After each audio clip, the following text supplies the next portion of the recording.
ਅੱਛਾ। ਤੇ ਮੈਨੂੰ ਮੇਰੇ ਦੋਸਤ ਨੇ ਫੋਨ ਕੀਤਾ ਕਿ ਆਪਾਂ ਦੋਵੇਂ ਭਰਾ ਜੱਜ ਲੱਗ ਗਏ।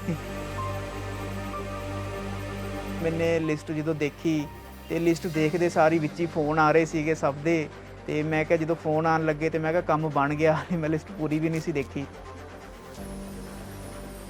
ਸ਼ੁਰੂ ਤੋਂ ਹੀ ਬਹੁਤ ਮਿਹਨਤੀ ਸੀਗਾ ਇਹ ਬੱਚਾ ਸਾਡਾ।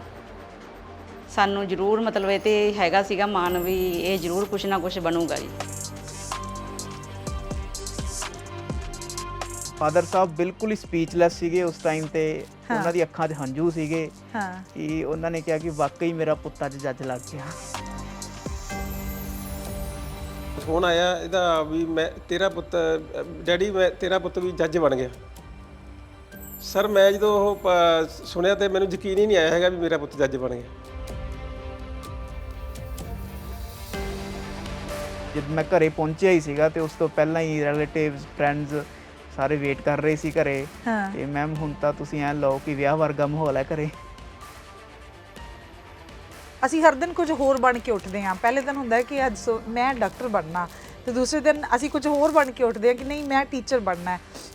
ਚੇਂਜ ਨਹੀਂ ਸੀ ਹੁੰਦਾ ਮਨ ਕਦੇ ਕਿ ਠੀਕ ਹੈ ਦਾਦਾ ਜੀ ਨੇ ਆਪਣਾ ਸੁਪਨਾ ਦੱਸਤਾ ਠੀਕ ਹੈ, ਪਰ ਮਨ ਕਦੇ ਡੋਲਿਆ ਨਹੀਂ ਕਿ ਨਹੀਂ। After my senior secondary education so once मैंने ये चीज़ डिसाइड कर ली कि मैं तो ਹੁਣ ਜੱਜ ਹੀ बनना है, ਤੇ ਫਿਰ ਮੈਡਮ ਮੈਂ ਪਿੱਛੇ ਮੁੜ ਕੇ ਨਹੀਂ ਦੇਖਿਆ। ਮੈਂ ਆਪਣੀ ਜਰਨੀ ਨੂੰ ਵੀ ਇੰਜੋਏ ਕੀਤਾ ਜੀ। ਲੋਕ ਸਕਸੈਸ ਨੂੰ ਇੰਜੋਏ ਕਰਦੇ ਨੇ, ਮੈਂ ਆਪਣੀ ਜਰਨੀ ਨੂੰ ਵੀ ਇੰਜੋਏ ਕੀਤਾ। ਸਤਿ ਸ਼੍ਰੀ ਅਕਾਲ, ਔਨ-에ਅਰ ਦੇਖ ਰਹੇ ਹੋ ਤੁਸੀਂ ਤੇ ਮੈਂ ਹਾਂ ਰਮਨ ਤੂਰ।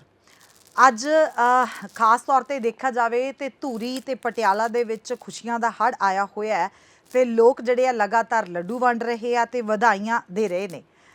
ਵਜ੍ਹਾ ਖੁਸ਼ੀ ਦੀ ਇਹ ਹੈ ਕਿ ਸਾਰਿਆਂ ਨੂੰ ਦਾ ਵਧਾਈਆਂ ਦੇਣ ਦਾ ਕਾਰਨ ਇਹ ਹੈ ਕਿ ਇਸ ਸ਼ਹਿਰ ਦਾ, ਇਹਨਾਂ ਦੋਨਾਂ ਸ਼ਹਿਰਾਂ ਦਾ ਇੱਕ ਸਾਂਝਾ ਪੁੱਤ ਜਿਹੜਾ ਉਹ ਜੱਜ ਬਣਿਆ। ਜੀ ਹਾਂ, ਲੋਕ ਲਗਾਤਾਰ ਜਿਹੜੇ ਆ ਉਹ ਅਸ਼ੋਕ ਗਰਗ ਜੀ ਨੂੰ ਵਧਾਈਆਂ ਭੇਜ ਰਹੇ ਨੇ, ਔਰ ਕਿਉਂਕਿ ਉਹਨਾਂ ਦਾ ਇੱਕ ਇਕਲੌਤਾ ਪੁੱਤਰ ਜਿਹੜਾ ਹੈਗਾ ਪ੍ਰਿੰਸ ਕੁਮਾਰ ਗਰਗ ਜਿਹੜਾ ਹੈ ਉਹ ਜੱਜ ਬਣਿਆ। ਔਰ ਸਾਡੇ ਲਈ ਖਾਸ ਤੌਰ ਤੇ ਖੁਸ਼ੀ ਦੀ ਇਹ ਗੱਲ ਆ ਕਿ ਉਹ ਜੱਜ ਸਾਹਿਬ ਅੱਜ ਸਾਡੇ ਨਾਲ ਇੱਥੇ ਮੌਜੂਦ ਨੇ। ਉਹਨਾਂ ਦੇ ਨਾਲ ਗੱਲਾਂ ਬਾਤਾਂ ਕਰਾਂਗੇ ਤੇ ਉਹਨਾਂ ਨੂੰ ਸ਼ੁਭ ਕਾਮਨਾਵਾਂ ਦਿੰਦੇ ਹੋਏ ਖਾਸ ਤੌਰ ਤੇ ਉਹਨਾਂ ਤੋਂ ਜਾਣਾਂਗੇ ਕਿ ਕਿਸ ਤਰੀਕੇ ਦੇ ਸੰਘਰਸ਼ ਚੋਂ ਨਿਕਲ ਕੇ ਅੱਜ ਉਹਨਾਂ ਨੇ ਇਹ ਪ੍ਰਾਪਤੀ ਜਿਹੜੀ ਆ ਉਹ ਹਾਸਲ ਕੀਤੀ ਹੈ ਤੇ ਕਿਸ ਤਰੀਕੇ ਦੇ ਨਾਲ ਅੱਗੇ ਜਿਹੜੇ ਆ ਨੌਜਵਾਨ ਉਹਨਾਂ ਦੇ ਲਈ ਉਹ ਮਿਸਾਲ ਬਣੇ ਆ ਤੇ ਕਿੱਦਾਂ ਹੋਰ ਨੌਜਵਾਨ ਜਿਹੜੇ ਆ ਉਹਨਾਂ ਦੇ ਨਕਸ਼ੇ ਕਦਮਾਂ ਤੇ ਚੱਲ ਕੇ ਇਹ ਅਚੀਵਮੈਂਟ ਹਾਸਲ ਕਰਕੇ ਆਪਣੇ ਸ਼ਹਿਰ ਦਾ, ਆਪਣੇ ਮਾਪਿਆਂ ਦਾ ਜਿਹੜਾ ਨਾਮ ਚਮਕਾ ਸਕਦੇ ਨੇ। ਸਭ ਤੋਂ ਪਹਿਲਾਂ ਕਰਦੇ ਆ ਸਵਾਗਤ, ਬਹੁਤ ਬਹੁਤ ਸਵਾਗਤ ਜੀ। Thank you so much ma'am. ਸਭ ਤੋਂ ਪਹਿਲਾਂ ਤਾਂ ਮੁਬਾਰਕਾਂ ਤੁਹਾਨੂੰ ਬਹੁਤ ਬਹੁਤ, ਤੁਸੀਂ ਅੱਜ ਵਾਕਈ ਆਪਣੇ ਮਾਪਿਆਂ ਦਾ ਤੇ ਆਪਣਾ ਸੁਪਨਾ ਪੂਰਾ ਕਰ ਲਿਆ। Thank you so much ma'am, thank you so much. ਕਿਸ ਤਰੀਕੇ ਦੇ ਨਾਲ ਜਿਹੜੀ ਇਸ ਚੀਜ਼ ਦੀ ਸ਼ੁਰੂਆਤ ਹੋਈ, ਕਿੱਥੋਂ ਪਨ ਪਿਆ ਇਹ ਸੁਪਨਾ ਕਿ ਮੈਂ ਜੱਜ ਬਣਨਾ? ਸਰ ਇਹ ਬੇਸਿਕਲੀ ਜਿਹੜੀ ਸ਼ੁਰੂਆਤ ਹੋਈ ਹੈ ਉਹ ਮੇਰੇ ਗ੍ਰੈਂਡਫਾਦਰ ਤੋਂ ਹੋਈ ਹੈ। ਮੇਰੇ ਅੱਛਾ। ਦਾਦਾ ਜੀ ਆੜਤ ਦਾ ਕੰਮ ਕਰਦੇ ਸੀ ਹਾਂ। ਤੇ ਉਸ ਸਿਲਸਿਲੇ ਦੇ ਵਿੱਚ ਉਹਨਾਂ ਨੂੰ ਕੋਰਟ ਕਚਹਿਰੀ ਵੀ ਜਾਣਾ ਪੈਂਦਾ ਸੀ। ਤੇ ਉੱਥੇ ਉਹਨਾਂ ਨੂੰ ਲੱਗਿਆ ਕਿ ਕਿਤੇ ਨਾ ਕਿਤੇ ਕਿ ਗਰੀਬ ਲੋਕਾਂ ਨੂੰ ਜਾਂ ਹਰ ਵਰਗ ਨੂੰ ਵੀ ਇਨਸਾਫ ਨਹੀਂ ਮਿਲ ਪਾ ਰਿਹਾ। ਇਨਸਾਫ ਦੇ ਵਿੱਚ ਦੇਰੀ ਹੈ ਜਾਂ ਉਹਨਾਂ ਨੂੰ ਬਹੁਤ ਧੱਕੇ ਖਾਣੇ ਪੈਂਦੇ ਨੇ ਜਾਂ ਇਨਸਾਫ ਬਹੁਤ ਮਹਿੰਗਾ ਹੈ। ਤਾਂ ਉਹਨਾਂ ਦੇ ਮਨ ਦੇ ਵਿੱਚ ਇਹ ਆਇਆ ਵੀ ਜੇ ਮੇਰਾ ਪੋਤਾ ਕੱਲ੍ਹ ਨੂੰ ਜੱਜ ਬਣਦਾ ਹੈ ਤਾਂ ਉਹ ਹਰ ਪਰਿਵਾਰ ਦੇ ਵਿੱਚ ਹਰ ਇਨਸਾਨ ਨਾਲ ਇਨਸਾਫ ਕਰ ਸਕੇ। ਸੋ ਉੱਥੋਂ ਉਹਨਾਂ ਨੇ ਮੈਨੂੰ ਕਿਹਾ ਵੀ ਬੇਟਾ ਆਪਾਂ ਇਹ ਪੜ੍ਹਾਈ ਕਰਨੀ ਹੈ, ਤੇ ਜਦੋਂ ਕਹਿੰਦੇ ਨੇ ਕਿ ਕੋਈ ਕੰਮ ਹੋਣਾ ਹੋਵੇ ਤਾਂ ਉਸ ਦੇ ਨਾਲ ਨੇਚਰ ਵੀ ਤੁਹਾਡਾ ਸਾਥ ਦਿੰਦੀ ਹੈ।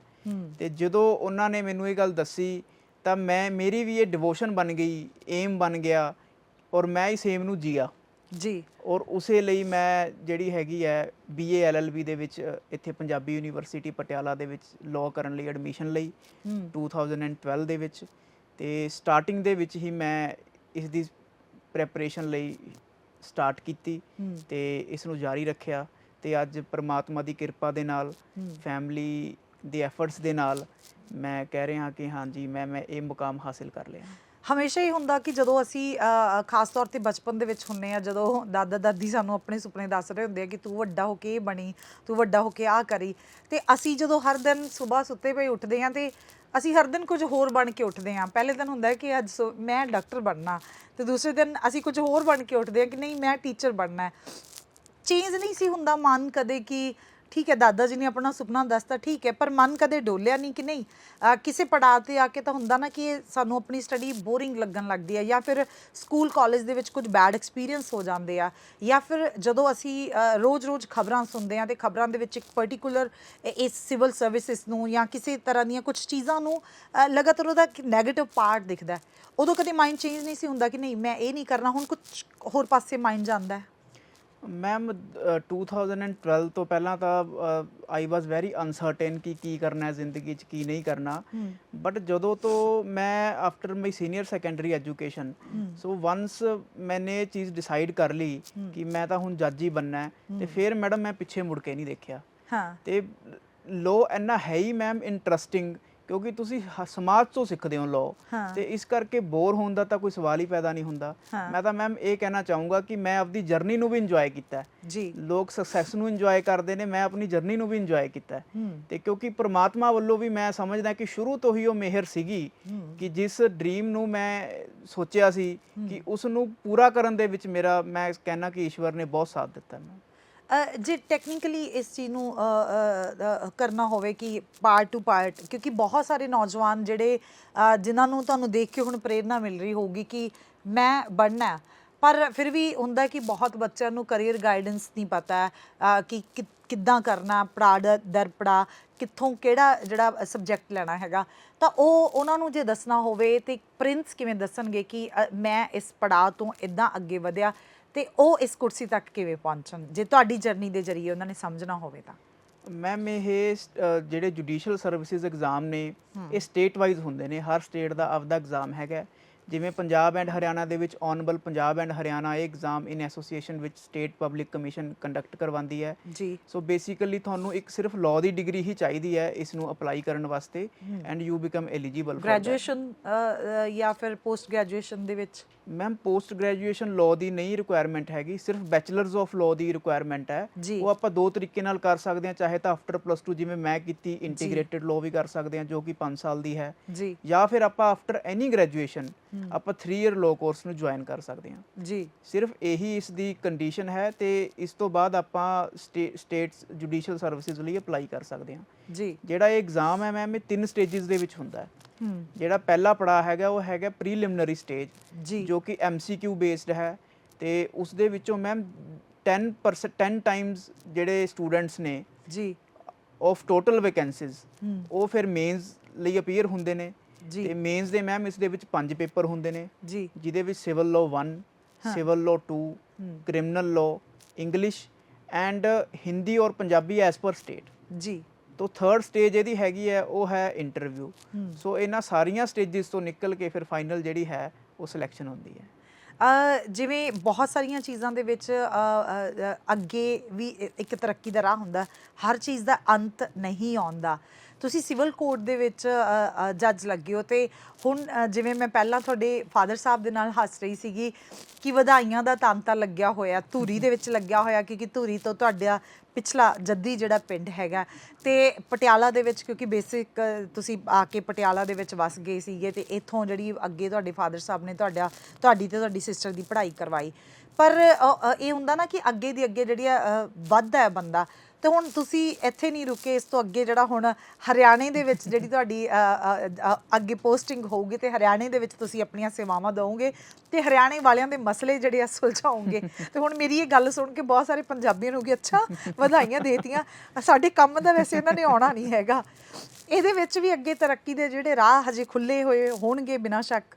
ਹਾਂਜੀ ਮੈਮ, ਹਰ ਸਰਵਿਸਿਜ਼ ਦੀ ਪ੍ਰਮੋਸ਼ਨ ਹੈਗੀ ਹੈ, ਤੇ honourable Punjab and Haryana high court ਨੇ ਪ੍ਰਮੋਸ਼ਨ ਦਾ ਬਹੁਤ ਵਧੀਆ ਕ੍ਰਾਈਟੇਰੀਆ ਜਿਹੜਾ ਹੈਗਾ ਸੈਟਅਪ ਕੀਤਾ ਹੋਇਆ ਹੈ ਜੀ। ਜਿਹੜੀ ਇਨੀਸ਼ੀਅਲ ਪੋਸਟਿੰਗ ਹੁੰਦੀ ਹੈ ਇਹ ਸਿਵਲ ਜੱਜ ਜੂਨੀਅਰ ਡਿਵੀਜ਼ਨ ਕਮ ਜੁਡੀਸ਼ੀਅਲ ਮੈਜਿਸਟ੍ਰੇਟ ਫਸਟ ਕਲਾਸ ਤੇ ਹੁੰਦੀ ਹੈ ਜੀ। ਇਸ ਤੋਂ ਬਾਅਦ ma'am senior division chief judicial magistrate session ਜੱਜ, ਤੇ ਡ੍ਰੀਮ ਹੈ ਮੇਰਾ ਕਿ ਮੈਂ ਇੱਕ ਦਿਨ ਜ਼ਰੂਰ ਐਜ਼ ਏ ਜੱਜ honourable Punjab and Haryana high court serve ਕਰ ਪਾਵਾਂ, ਤੇ ਜੇ ਪਰਮਾਤਮਾ ਦੀ ਮਿਹਰ ਰਹੀ ਤੇ ਹੋ ਸਕਦਾ ਵੀ ਉਹ ਵੀ ਡ੍ਰੀਮ ਇੱਕ ਦਿਨ ਪੂਰਾ ਹੋਵੇ। ਸੋ ਤਿਆਰੀ ਜਿਹੜੀ ਆ ਉਹਦੀ ਹੁਣੇ ਤੋਂ ਸੋਚ ਰੱਖੀ ਹੋਈ ਆ ਜਾਂ ਫਿਰ ਹਜੇ ਬ੍ਰੇਕ ਲਾਉਂਗੇ? ਹਲੇ ਮੈਮ ਮੇਰਾ ਮੰਨਣਾ ਇਹ ਹੈ ਕਿ ਹੁਣ ਥੋੜਾ ਜਿਹਾ ਸਟੇਬਲ ਹੋਣ ਦਾ ਟਾਈਮ ਹੈ, ਤੇ ਥੋੜਾ ਜਿਹਾ ਰਿਲੈਕਸ ਹੋਣ ਦਾ ਟਾਈਮ ਹੈ, ਤੇ ਮੈਂ ਤਾਂ ਮੈਮ ਹੁਣ ਇਹਨਾਂ ਪਲਾਂ ਨੂੰ ਇੰਜੋਏ ਕਰਨਾ ਚਾਹੂੰਗਾ, ਤੇ ਫਿਰ ਜਿਵੇਂ ਜਿਵੇਂ ਬਣੇਗਾ, ਪੜਾਅ ਆਉਣਗੇ ਤੇ ਉਵੇਂ ਉਵੇਂ ਉਸ ਲਈ ਵੀ ਪ੍ਰੈਪਰੇਸ਼ਨ ਮੈਮ ਜ਼ਰੂਰ ਕਰਾਂਗੇ। ਇੱਕ ਸਵਾਲ ਦਾ ਸ਼ਾਇਦ ਸਾਰੇ ਇੰਤਜ਼ਾਰ ਕਰ ਰਹੇ ਹੋਣਗੇ ਕਿ ਅਜੇ ਤੱਕ ਰਮਨ ਨੇ ਪੁੱਛਿਆ ਕਿਉਂ ਨਹੀਂ ਆ। ਜਦੋਂ ਇਹ ਤੁਹਾਡੀ ਸਿਲੈਕਸ਼ਨ ਹੁੰਦੀ ਆ ਤੇ ਸਭ ਤੋਂ ਪਹਿਲਾਂ ਪਤਾ ਤੁਹਾਨੂੰ ਲੱਗਿਆ ਕਿਹਨੂੰ ਪਤਾ ਲੱਗਿਆ, ਕਿਹਨੇ ਦੇਖਿਆ ਇਹ ਰਿਜ਼ਲਟ? ਮੈਮ ਐਕਚੁਅਲੀ ਮੈਂ ਜਦੋਂ ਰਿਜ਼ਲਟ ਆਇਆ ਤਾਂ 17 ਤਰੀਕ ਸੀ ਉਦੋਂ। ਹਾਂ ਤੇ ਮੈਂ ਮਾਰਕੀਟ ਦੇ ਵਿੱਚ ਸੀਗਾ। ਹਾਂ ਮਾਰਕੀਟ ਦੇ ਵਿੱਚ ਸੀਗਾ, 7:30 ਰਾਤ ਦਾ ਟਾਈਮ ਸੀਗਾ। ਅੱਛਾ ਤੇ ਮੈਨੂੰ ਮੇਰੇ ਦੋਸਤ ਨੇ ਫੋਨ ਕੀਤਾ ਕਿ ਆਪਾਂ ਦੋਵੇਂ ਭਰਾ ਜੱਜ ਲੱਗ ਗਏ। ਅੱਛਾ ਹਾਂਜੀ। ਹਾਂ ਮੈਂ ਰਿਜ਼ਲਟ ਨਹੀਂ ਸੀ ਦੇਖਿਆ ਕਿਉਂਕਿ ਮੈਂ ਮਾਰਕੀਟ 'ਚ ਸੀਗਾ। ਹਾਂ ਤੇ ਮੈਂ ਕਿਹਾ ਯਾਰ ਤੂੰ ਮਜ਼ਾਕ ਤਾਂ ਨਹੀਂ ਕਰ ਰਿਹਾ ਕਿਤੇ? ਹਾਂ ਕਹਿੰਦਾ ਨਹੀਂ ਨਹੀਂ ਵੀਰੇ ਤੂੰ ਰਿਜ਼ਲਟ ਚੈੱਕ ਕਰ। ਅੱਛਾ ਤੇ ਦੇਅਰ ਆਫਟਰ ਮੈਨੇ ਲਿਸਟ ਜਦੋਂ ਦੇਖੀ ਤੇ ਲਿਸਟ ਦੇਖਦੇ ਸਾਰੀ ਵਿੱਚ ਹੀ ਫੋਨ ਆ ਰਹੇ ਸੀਗੇ ਸਭ ਦੇ। ਤੇ ਮੈਂ ਕਿਹਾ ਜਦੋਂ ਫੋਨ ਆਉਣ ਲੱਗੇ ਤੇ ਮੈਂ ਕਿਹਾ ਕੰਮ ਬਣ ਗਿਆ, ਹਾਲੇ ਮੈਂ ਲਿਸਟ ਪੂਰੀ ਵੀ ਨਹੀਂ ਸੀ ਦੇਖੀ। ਹਾਂਜੀ ਤੇ ਦੇਅਰ ਆਫਟਰ ਮੈਂ ਸਭ ਤੋਂ ਪਹਿਲਾਂ ਕਾਲ ਆਪਣੇ ਫਾਦਰ ਸਾਹਿਬ ਨੂੰ ਕੀਤਾ। ਮੈਂ ਇਸੇ ਗੱਲ ਤੇ ਹੀ ਆਉਣਾ ਚਾਹੁੰਦੀ ਸੀ ਕਿ ਉਹਨਾਂ ਦਾ ਰਿਐਕਸ਼ਨ ਕੀ ਸੀ, ਜਾਂ ਤੁਸੀਂ ਸਾਹਮਣੇ ਗਏ ਜਾਂ ਫੋਨ ਕੀਤਾ? ਤੇ ਮੈਮ ਫਾਦਰ ਸਾਹਿਬ ਬਿਲਕੁਲ ਹੀ ਸਪੀਚਲੈਸ ਸੀਗੇ ਉਸ ਟਾਈਮ ਤੇ। ਉਹਨਾਂ ਦੀ ਅੱਖਾਂ 'ਚ ਹੰਝੂ ਸੀਗੇ ਹਾਂ ਕਿ ਉਹਨਾਂ ਨੇ ਕਿਹਾ ਕਿ ਵਾਕਈ ਮੇਰਾ ਪੁੱਤ ਅੱਜ ਜੱਜ ਲੱਗ ਗਿਆ। ਅੱਛਾ ਫਿਰ? ਤੇ ਬਸ ਫਿਰ ਮੈਂ ਨਾਲ ਦੀ ਨਾਲ ਜਦ ਮੈਂ ਘਰੇ ਪਹੁੰਚਿਆ ਹੀ ਸੀਗਾ ਤੇ ਉਸ ਤੋਂ ਪਹਿਲਾਂ ਹੀ ਰਿਲੇਟਿਵਸ ਫਰੈਂਡਸ ਸਾਰੇ ਵੇਟ ਕਰ ਰਹੇ ਸੀ ਘਰੇ। ਹਾਂ ਤੇ ਮੈਮ ਹੁਣ ਤਾਂ ਤੁਸੀਂ ਐਂ ਲਓ ਕਿ ਵਿਆਹ ਵਰਗਾ ਮਾਹੌਲ ਹੈ ਘਰੇ। ਅੱਛਾ ਤੇ ਦਾਦਾ ਜੀ? ਹਾਂਜੀ ਮੈਮ ਦਾਦਾ ਜੀ ਤਾਂ ਘਰ ਜਦੋਂ ਮੈਂ ਪਹੁੰਚਿਆ ਉਹਨਾਂ ਨੂੰ ਮੈਂ ਘਰ ਜਾ ਕੇ ਹੀ ਦੱਸਿਆ। ਹਾਂ ਤੇ ਇਨ ਬਿਟਵੀਨ ਤੇ ਬਹੁਤ ਖੁਸ਼ ਹੋਏ ਜੀ ਉਹ। ਉਹਨਾਂ ਨੇ ਕਿਹਾ ਕਿ ਵਾਕਈ ਤੂੰ ਮੇਰਾ ਅੱਜ ਕਾਕਾ ਸੁਪਨਾ ਪੂਰਾ ਕਰਤਾ। ਮਤਲਬ ਇਹ ਕਿੰਨੀ ਵਧੀਆ ਚੀਜ਼ ਆ ਕਿ ਤੁਹਾਡੇ ਬਜ਼ੁਰਗ ਇੱਕ ਉਹ ਪੰਜਾਬੀ ਦੇ ਵਿੱਚ ਗਾਣਾ ਨਾ ਕਿ ਮਾਪੇ ਕਹਿੰਦੇ ਜੱਜ ਲੱਗਣਾ, ਤੇ ਉਹ ਕਿਤੇ ਨਾ ਕਿਤੇ ਤੁਹਾਡੇ ਉੱਤੇ ਬਹੁਤ ਢੁਕਦਾ ਇੱਕ ਫਿੱਟ ਬੈਠ ਗਿਆ ਕਿ ਤੁਸੀਂ ਲੱਗ ਕੇ ਦਿਖਾ ਦਿੱਤਾ, ਕਿ ਉਹ ਤਾਂ ਲੱਗਣਾ ਕਹਿੰਦੇ ਸੀ, ਤੁਸੀਂ ਲੱਗ ਕੇ ਦਿਖਾ ਦਿੱਤਾ। ਸੋ ਇਹਨਾਂ ਚੀਜ਼ਾਂ ਦੇ ਵਿੱਚ ਹੁਣ ਕੀ ਲੱਗਦਾ ਕਿ ਖਾਸ ਤੌਰ ਤੇ ਜਦੋਂ ਤੁਸੀਂ ਉਸ ਕੁਰਸੀ ਦੇ ਉੱਤੇ ਜਾ ਕੇ ਬੈਠ ਗਏ ਹੋ ਤੇ ਇਹਨਾਂ ਚੀਜ਼ਾਂ ਦੇ ਬਾਰੇ ਵਿੱਚ ਵੀ ਸਰਵਉੱਚ ਅਦਾਲਤਾਂ ਨੂੰ ਕਿਹਾ ਜਾਂਦਾ ਹੈ ਜਾਂ ਫਿਰ ਇਹ ਕਿਹਾ ਜਾਂਦਾ ਕਿ ਸਤਿਕਾਰਯੋਗ ਮਾਨਯੋਗ ਕਿਹਾ ਜਾਂਦਾ ਅਦਾਲਤ ਨੂੰ, ਕਿਉਂਕਿ ਉਹਦੇ ਉੱਤੇ ਭਾਵੇਂ ਇੱਕ ਸ਼ਖਸ ਬੈਠਾ ਹੁੰਦਾ, ਇੱਕ ਸ਼ਖਸੀਅਤ ਬੈਠੀ ਹੁੰਦੀ, ਉਹਦੇ ਬਾਵਜੂਦ ਮਾਨਯੋਗ ਤੇ ਸਤਿਕਾਰਯੋਗ ਕਿਹਾ ਜਾਂਦਾ। ਇਸ ਦੌਰ ਦੇ ਵਿੱਚ, ਇਸ ਵਕਤ ਦੇ ਵਿੱਚ ਜਦੋਂ ਅਸੀਂ ਵਿਚਰ ਰਹੇ ਹਾਂ ਤਾਂ ਇਹਦੇ ਕੁਐਸਚਨ ਮਾਰਕ ਇਹਨਾਂ ਚੀਜ਼ਾਂ ਦੇ ਉੱਤੇ ਵੀ ਲਗਾਉਣਾ ਜਿਹੜਾ ਸ਼ੁਰੂ ਕਰ ਦਿੱਤਾ ਗਿਆ। ਇਸ ਦੌਰ ਨੂੰ ਦੇ ਬਾਰੇ 'ਚ ਕਹਿਣਾ ਕੀ ਚਾਹੋਗੇ ਜਦੋਂ ਬਹੁਤ ਵੱਡੇ ਵੱਡੇ ਕ੍ਰਾਈਮ ਹੋ ਰਹੇ ਆ, ਗੈਂਗਸਟਰ ਖਾਸ ਤੌਰ ਤੇ ਜੇ ਪੰਜਾਬ ਦੇ ਸੰਦਰਭ ਦੀ ਗੱਲ ਕਰੀਏ, ਹਰਿਆਣਾ ਵੀ ਇਨਕਲੂਡ ਹੋ ਚੁੱਕਿਆ ਹੋਇਆ ਵਿੱਚ ਹੀ, ਤੇ ਕੀ ਲੱਗਦਾ ਇਹਨਾਂ ਸਾਰੀਆਂ ਚੀਜ਼ਾਂ ਦੇ ਵਿੱਚ ਕਿਸ ਤਰ੍ਹਾਂ ਦੇਖੋਗੇ ਜਦੋਂ ਕੁਐਸਚਨ ਮਾਰਕ ਜਦੋਂ ਸਤਿਕਾਰਯੋਗ ਅਦਾਲਤਾਂ ਦੇ ਉੱਤੇ ਵੀ ਲਾਉਣਾ ਸ਼ੁਰੂ ਕਰ ਦਿੱਤਾ ਗਿਆ ਹੈ? ਮੈਮ ਜਦੋਂ ਵੀ ਇੱਕ ਕੋਰਟ ਅੱਗੇ ਕੋਈ ਵੀ ਮਸਲਾ ਆਉਂਦਾ ਹੈ, ਕੋਈ ਵੀ ਮੈਟਰ ਹੁੰਦਾ ਹੈ, ਤਾਂ ਨੈਚੁਰਲ ਗੱਲ ਹੈ ਵੀ ਉਹਦੇ ਦੋ ਪੱਖ ਹੁੰਦੇ ਹਨ। ਹਰ ਪਾਰਟੀ ਆਪਣਾ ਪੱਖ ਰੱਖਦੀ ਹੈ ਜੀ, ਬਟ ਜਿਹੜੀ ਕੋਰਟਸ ਦੀ ਡਿਊਟੀ ਹੈ, ਬਿਲਕੁਲ। ਕੋਰਟਸ ਨੇ ਐਵੀਡੈਂਸਿਸ ਦੇ ਆਧਾਰ ਤੇ ਹੀ ਫੈਸਲਾ ਕਰਨਾ ਹੈ। ਹਾਂ ਉਹ ਨੈਚੁਰਲ ਜੀ ਗੱਲ ਹੈ ਵੀ ਇੱਕ ਪਾਰਟੀ ਦੇ ਅਗੇਂਸਟ ਹੋਏਗਾ ਤੇ ਇੱਕ ਪਾਰਟੀ ਦੇ ਫੇਵਰ ਹੋਏਗਾ। ਜੀ ਉਹ ਕਿਸੇ ਵੀ ਪਾਰਟੀ ਦੇ ਅਗੇਂਸਟ ਜਾਂ ਫੇਵਰ ਹੋ ਸਕਦਾ ਹੈ। ਜੀ ਸੋ ਮੈਂ ਉਸ ਚੀਜ਼ ਨੂੰ ਸਮਝਦਾ ਹਾਂ ਕਿ ਜਿਸ ਪਾਰਟੀ ਦੇ ਉਹ ਅਗੇਂਸਟ ਹੋਇਆ ਹੈ ਤਾਂ ਉਸ ਚੀਜ਼ ਨੂੰ ਕ੍ਰਿਟੀਸਾਈਜ਼ ਕਰਨਾ ਜਾਂ ਉਹ ਕਰਨਾ ਤਾਂ ਕਿਤੇ ਉਹ ਕੋਈ ਵਧੀਆ ਗੱਲ ਨਹੀਂ ਹੈਗੀ। ਬਿਲਕੁਲ ਸਹੀ। ਤੇ ਉਸ ਚੀਜ਼ ਦੀਆਂ ਮੈਰਿਟਸ ਤੇ ਜਾਣਾ ਚਾਹੀਦਾ ਹੈ, ਉਸ ਚੀਜ਼ ਦੇ ਰੂਟਸ ਤੇ ਜਾਣਾ ਚਾਹੀਦਾ ਹੈ, ਕਿਉਂਕਿ ਸਾਡੇ ਜੁਡੀਸ਼ੀਅਲ ਦੇ ਵਿੱਚ ਮੈਮ ਸਿਰਫ ਡਿਸੀਜਨ ਦੇਣਾ ਨਹੀਂ ਮੈਟਰ ਕਰਦਾ, ਬਟ ਇਹ ਜੱਜ has to write reasons for the decision. So ਤੁਸੀਂ ਉਹਨਾਂ ਰੀਜ਼ਨਸ ਨੂੰ, ਉਹਨਾਂ ਮੈਰਿਟਸ ਨੂੰ ਵੀ ਤੁਸੀਂ ਐਨਾਲਾਈਜ਼ ਕਰਨਾ ਹੈਗਾ ਕਿ ਕਿਸ ਰੀਜ਼ਨਸ ਦੇ ਨਾਲ, ਕਿਸ ਇੰਟਰਪ੍ਰੀਟੇਸ਼ਨ ਦੇ ਨਾਲ ਉਹ ਡਿਸੀਜਨ ਦਿੱਤਾ ਗਿਆ ਹੈਗਾ। ਤਾਂ ਮੈਂ ਸਮਝਦਾ ਕਿ ਐਸੀ ਨਹੀਂ ਗੱਲ ਹੈ, ਕਈ ਰਿਮਾਰਕੇਬਲ ਜਿਹੜੇ ਡਿਸੀਜਨਸ ਹੈਗੇ ਨੇ ਜੁਡੀਸ਼ਰੀ ਨੇ ਦਿੱਤੇ ਨੇ, ਤੇ ਰੀਸੈਂਟਲੀ ਵੀ ਆਨਰੇਬਲ ਸੁਪਰੀਮ ਕੋਰਟ ਨੇ ਕਈ ਐਸੇ ਲੈਂਡਮਾਰਕ ਕੇਸਿਸ ਜਿਹੜੇ ਹੈਗੇ ਨੇ ਡਿਸਾਈਡ ਕੀਤੇ ਨੇ, ਤੇ ਉਸ ਤੋਂ ਲੱਗਿਆ ਵੀ ਹੈ ਪੀਪਲ ਦਾ ਜਿਹੜਾ ਫੇਥ ਹੈ ਉਹ ਅੱਜ ਵੀ ਜੁਡੀਸ਼ਰੀ ਤੇ ਮੈਂ ਸਮਝਦਾ ਕਿ ਓਨਾ ਹੀ ਕਾਇਮ ਹੈ ਜਿੰਨਾ ਕੁਝ ਸਮਾਂ ਪਹਿਲਾਂ ਸੀਗਾ। ਮੈਂ ਆਖਰੀ ਸਵਾਲਾਂ ਵੱਲ ਨੂੰ ਵੱਧਦੀ ਹਾਂ। ਮੈਂ ਦੇਖਿਆ ਕਿ ਅੱਜ ਵੀ ਤੁਹਾਡੇ ਪੇਰੈਂਟਸ ਜਿਹੜੇ ਆ ਤੁਹਾਡੇ ਨਾਲ ਆਏ ਆ, ਔਰ ਅਸੀਂ ਉਹਨਾਂ ਤੋਂ ਵੀ ਜ਼ਰੂਰ ਜਿਹੜਾ ਕੁਝ ਇੱਕ ਦੋ ਗੱਲਾਂ ਦੇ ਵਿੱਚ ਜਾਣਨ ਦੀ ਕੋਸ਼ਿਸ਼ ਕਰਾਂਗੇ ਕਿ ਉਹਨਾਂ ਨੂੰ ਮਹਿਸੂਸ ਕਿਵੇਂ ਦਾ ਹੋਇਆ। ਪਰ ਜਿਸ ਤਰੀਕੇ ਦੇ ਨਾਲ ਅੱਜ ਵੀ ਤੁਹਾਡੇ ਨਾਲ ਆਏ ਆ, ਤੁਸੀਂ ਭਾਵੇਂ ਜੱਜ ਲੱਗ ਗਏ ਹੋ ਪਰ ਉਹਨਾਂ ਦੇ ਲਈ ਤੁਸੀਂ ਅੱਜ ਵੀ ਜਿਹੜੇ ਆ ਉਵੇਂ ਹੀ ਬੱਚੇ ਹੋ। ਬਹੁਤ ਲੰਬਾ ਜਿਹੜਾ ਸਫ਼ਰ ਜਿਹੜਾ ਤੁਸੀਂ ਉਹਨਾਂ ਦੇ ਨਾਲ ਤੈਅ ਕੀਤਾ, ਔਰ ਤੁਹਾਡੀ ਸ਼ੁਰੂਆਤ ਤੋਂ ਲੈ ਕੇ ਜਦੋਂ ਤੁਹਾਡੇ ਮਨ ਦੇ ਵਿੱਚ ਕਿਤੇ ਫੁਰਿਆ ਹੋਊਗਾ ਕਿ ਮੈਂ ਇਹ ਲਾਈਨ ਚੂਜ਼ ਕਰੂੰਗਾ, ਉਸ ਤੋਂ ਪਹਿਲਾਂ ਪਤਾ ਨਹੀਂ ਕਿੰਨੇ ਖੁਆਬ ਦੇਖੇ ਹੋਣਗੇ ਔਰ ਕਿੰਨੀ ਜਗ੍ਹਾ ਤੇ ਹੁੰਦੇ ਆ ਕਿ ਅਸੀਂ ਆਪਣੇ ਮਾਪਿਆਂ ਦੇ ਪੈਸੇ ਕਿਤੇ ਨਾ ਕਿਤੇ ਇਨਵੈਸਟ ਕਰਵਾਉਣੇ ਆ ਕਿ ਨਹੀਂ ਮੈਂ ਇਹ ਬਣਨਾ, ਮੈਂ ਉਹ ਬਣਨਾ, ਔਰ ਉਹ ਫੀਸਾਂ ਭਰਦੇ ਆ। ਉਦੋਂ ਤੋਂ ਲੈ ਕੇ ਅੱਜ ਤੱਕ ਜਿਹੜਾ ਕਿਵੇਂ ਦਾ ਸਹਿਯੋਗ ਜਿਹੜਾ ਤੁਹਾਡੇ ਪੇਰੈਂਟਸ ਦਾ ਰਿਹਾ ਹੈ? ਮੈਮ ਮੇਰੇ ਗ੍ਰੈਂਡਫਾਦਰ ਨੇ, ਮੇਰੇ ਫਾਦਰ ਨੇ ਆਪਣੀ ਲਾਈਫ 'ਚ ਬਹੁਤ ਸੰਘਰਸ਼ ਕੀਤਾ ਹੈ ਔਰ ਉਹ ਬਹੁਤ ਹਾਰਡ ਵਰਕ ਦੇ ਨਾਲ ਹੀ ਆਪਣੀ ਜ਼ਿੰਦਗੀ ਦੇ ਵਿੱਚ ਸਕਸੈਸ ਹੋਏ ਨੇ, ਜਾਂ ਉਸ ਹਾਰਡ ਵਰਕ ਦੇ ਨਾਲ ਹੀ ਉਹ ਇੱਕ ਮੁਕਾਮ ਤੇ ਪਹੁੰਚੇ ਨੇ। ਤੇ ਉਹ ਹਾਰਡ ਵਰਕ ਦਾ ਹੀ ਨਤੀਜਾ ਹੈ ਕਿ ਉਹਨਾਂ ਨੇ ਹੁਣ ਤੱਕ ਮੈਨੂੰ ਸਾਰੀ ਜਰਨੀ ਦੇ ਵਿੱਚ ਮੈਮ ਫੁੱਲ ਸਪੋਰਟ ਕੀਤਾ। ਤੇ ਮੈਂ ਚਾਹੁੰਦਾ ਹਾਂ ਕਿ ਜੇ ਉਹ ਸਪੋਰਟ ਨਾ ਹੁੰਦਾ ਤਾਂ ਸ਼ਾਇਦ ਮੈਂ ਅੱਜ ਇਹ ਮੁਕਾਮ ਵੀ ਹਾਸਲ ਨਾ ਕਰ ਪਾਉਂਦਾ। ਸੋ ਮੈਂ ਆਪਣੀ ਜਿਹੜੀ ਸਕਸੈਸ ਦਾ ਕ੍ਰੈਡਿਟ ਹੈ ਉਹ ਮੈਂ ਪਰਮਾਤਮਾ ਨੂੰ ਦੇਣਾ ਚਾਹੂੰਗਾ, ਔਰ ਮੇਰੇ ਮਾਪੇ, ਮੇਰੇ ਗ੍ਰੈਂਡਫਾਦਰ ਜਿਨ੍ਹਾਂ ਨੇ ਮੈਨੂੰ ਬਿਲਕੁਲ ਵੀ ਡਿੱਗਣ ਨਹੀਂ ਦਿੱਤਾ। ਇਹਨਾਂ ਕਈ ਹਾਲਾਤ ਆਏ, ਐਡਵਰਸ ਵੀ ਆਏ, ਫੇਵਰ 'ਚ ਵੀ ਆਏ, ਬਟ ਕਿਸੇ ਵੀ ਹਾਲਾਤ 'ਚ ਉਹਨਾਂ ਨੇ ਮੈਨੂੰ ਡਿੱਗਣ ਨਹੀਂ ਦਿੱਤਾ ਔਰ ਮੇਰਾ ਫੁੱਲ ਟੂ ਸਪੋਰਟ ਕੀਤਾ ਇਸ ਮੁਕਾਮ ਤੱਕ ਪਹੁੰਚਣ ਲਈ। ਆਖਰੀ ਸਵਾਲ, ਉਹਨਾਂ ਨੌਜਵਾਨਾਂ ਨੂੰ ਚਾਹੇ ਉਹ ਮੁੰਡੇ ਹੋਣ ਚਾਹੇ ਕੁੜੀਆਂ ਹੋਣ, ਉਹਨਾਂ ਨੂੰ ਕੋਈ ਸੁਨੇਹਾ ਜਿਹੜੇ ਬੇਹੱਦ ਬੱਤਰ ਹਾਲਾਤਾਂ ਦੇ ਵਿੱਚ ਜਿਹੜੇ ਆ ਬੈਠੇ ਹੋਏ ਨੇ, ਪਰ ਉਹਨਾਂ ਦੇ ਕੋਲੇ ਸੁਪਨੇ ਜ਼ਰੂਰ ਆ, ਸ਼ਾਇਦ ਇਦਾਂ ਦਾ ਹੀ ਕੋਈ ਸੁਪਨਾ ਉਹਨਾਂ ਦੇ ਵੀ ਮਨ 'ਚ ਹੋਵੇ ਕਿ ਕਾਸ਼ ਮੈਂ ਜੱਜ ਬਣਾ ਜਾਂ ਫਿਰ ਮੈਂ ਜੱਜ ਬਣਨਾ ਚਾਹੁੰਦਾ, ਪਰ ਹਾਲਾਤ ਜਿਹੜੇ ਆ ਉਹਨਾਂ ਦੇ ਇਸ ਤੋਂ ਵੀ ਬੱਤਰ ਹੈ ਕਿ ਸਟਰਗਲ ਹੈਗੀ ਆ ਔਰ ਉਹਨਾਂ ਦੇ ਮਾਪਿਆਂ ਦੇ ਵੀ ਘਰਾਂ ਦੇ ਵਿੱਚ ਬੇਹੱਦ ਜ਼ਿਆਦਾ ਸਟਰਗਲ ਆ, ਪਰ ਕਿਸੇ ਵੀ ਤਰੀਕੇ ਨਾਲ ਉਹ ਬਣਨਾ ਜਾਂ ਕੁਝ ਕਰਨਾ ਜ਼ਰੂਰ ਚਾਹੁੰਦੇ ਆ। ਮੈਂ ਮੈਮ ਸਾਰੇ ਯੰਗਸਟਰਸ ਨੂੰ ਇਹੀ ਅਪੀਲ ਕਰਨਾ ਚਾਹੂੰਗਾ ਕਿ ਜੇ ਜੁਡੀਸ਼ੀਅਲ ਸਰਵਿਸਿਜ਼ ਦੀ ਪ੍ਰੈਪਰੇਸ਼ਨ ਕਰਨੀ ਹੈ ਤਾਂ financial resources is not a bar for it ਜੀ। ਸੋ ਇਹ ਮੈਟਰ ਨਹੀਂ ਕਰਦਾ ਕਿ ਉਹ ਕਿੰਨੇ ਕੁ ਫਾਈਨੈਂਸ਼ੀਅਲੀ ਵੈਲ ਆਫ ਨੇ ਜਾਂ ਨਹੀਂ ਹੈਗੇ, ਮੈਟਰ ਕਰਦਾ ਕਿ ਸਿਰਫ ਤੁਸੀਂ ਇੱਕ ਲਾਅ ਦੀ ਡਿਗਰੀ ਕਰਨੀ ਹੈ। ਲਾਅ ਦੀ ਡਿਗਰੀ ਵੀ ਅੱਜ ਕੱਲ੍ਹ ਗਵਰਨਮੈਂਟ ਕਾਲਜਿਸ ਦੇ ਵਿੱਚ ਬਹੁਤ ਹੀ ਅਫੋਰਡੇਬਲ ਫੀਸਿਸ ਤੇ ਹੋ ਜਾਂਦੀ ਹੈ, ਤੇ ਤੁਹਾਨੂੰ ਸਕਾਲਰਸ਼ਿਪ ਵਗੈਰਾ ਵੀ ਹੋ ਸਕਦਾ ਕਿ ਮਿਲ ਜਾਣ, ਉਹਦੇ ਵਿੱਚ ਤੁਹਾਨੂੰ ਫਾਈਨੈਂਸ਼ੀਅਲੀ ਏਡ ਮਿਲ ਜਾਵੇ, ਤੇ ਉਸ ਤੋਂ ਬਾਅਦ ਤੁਸੀਂ ਆਪਣੀ ਪ੍ਰੈਪਰੇਸ਼ਨ ਦੇ ਨਾਲ ਇਹ ਐਗਜ਼ਾਮ ਦੇਣਾ ਹੈ। ਸੋ ਫਾਈਨੈਂਸ਼ੀਅਲ ਰਿਸੋਰਸਿਸ ਇਸ ਐਗਜ਼ਾਮ ਨੂੰ ਦੇਣ ਲਈ ਬਾਹਰ ਨਹੀਂ ਹੈਗੇ, ਤਾਂ ਉਹ ਆਪਣੇ ਇਹ ਨਹੀਂ ਹੈ ਕਿ ਸੁਪਨੇ ਪੂਰੇ ਨਹੀਂ ਕਰ ਸਕਦੇ, ਹਰ ਬੰਦਾ ਜੱਜ ਬਣ ਸਕਦਾ ਹੈ। ਤੇ ਮੈਂ honourable Punjab and Haryana high courts ਨੇ ਇਹੋ ਜਿਹੀਆਂ ਕਈ ਸਿਲੈਕਸ਼ਨਸ ਕੀਤੀਆਂ ਜੀ, ਮੈਂ ਜਿਨ੍ਹਾਂ ਨੂੰ ਮੈਂ ਅੱਜ ਵੀ ਆਪਣੇ ਅੱਖੀਂ ਦੇਖਦਾ ਹਾਂ ਕਿ ਕਹਿ ਸਕਦੇ ਹਾਂ ਕਿ ਉਹਨਾਂ ਦੇ ਪੇਰੈਂਟਸ ਸ਼ਾਇਦ ਫਾਈਨੈਂਸ਼ੀਅਲੀ ਉਹਨੇ ਵੈਲ ਆਫ ਨਹੀਂ ਸੀਗੇ, ਬਟ ਉਹ ਵੀ ਅੱਜ ਐਜ਼ ਏ ਜੱਜ ਸਰਵ ਕਰ ਰਹੇ ਨੇ ਔਰ ਬਹੁਤ ਵਧੀਆ ਪਰਫਾਰਮ ਕਰ ਰਹੇ ਨੇ। ਸੋ ਇਸ ਲਈ ਤਾਂ honourable Punjab and Haryana high court ਦਾ ਵੀ ਥੈਂਕਸ ਹੈ ਕਿ ਉਹਨਾਂ ਨੇ ਕੋਈ ਵੀ ਇਸ ਤਰ੍ਹਾਂ ਦੀ ਲਿਮਿਟੇਸ਼ਨ ਹੈ ਹੀ ਨਹੀਂ ਜੋ ਕਿ ਫਾਈਨੈਂਸ਼ੀਅਲ ਰਿਸੋਰਸਿਸ ਨਾਲ ਆਪਾਂ ਨੂੰ ਇਸ ਐਗਜ਼ਾਮ ਦੇਣ ਤੋਂ ਬਾਹਰ ਕਰਦੀ ਹੋਵੇ।